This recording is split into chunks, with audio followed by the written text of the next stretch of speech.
Hi, I'm Diana Teo from Property One Way, and today I'll be sharing with you about this gorgeous executive maisonette at 1,581 square feet in Pasir Ris, as well as some tips on how to recreate this colonial style look. Tip number 1. Open spaces. Want your home? Walk straight into your house and be greeted by this huge and airy living area, as well as your lovely family.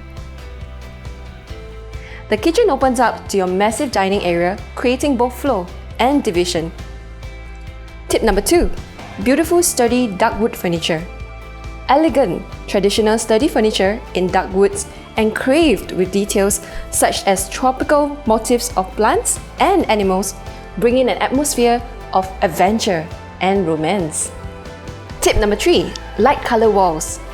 Lighter color walls with soft tones and different shades of whites actually contrast beautifully with darker furniture, adding to the feelings of cool and calm. Tip number 4. High ceiling and fans. In the past, there were no air conditioning, so to keep cool, the houses had tall ceilings and fans to create that open and airy space. Upstairs, boy do we have a surprise for you. This is one of the rare HDBs with a vaulted ceiling, totally raising the bar in style. To add a playful modern twist, you can create lofts in these bedrooms. Tip number 5. Eccentric accessories.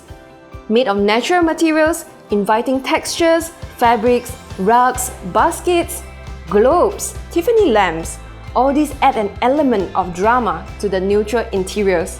So I hope that you enjoyed these tips on how to recreate this East Midwest colonial style home.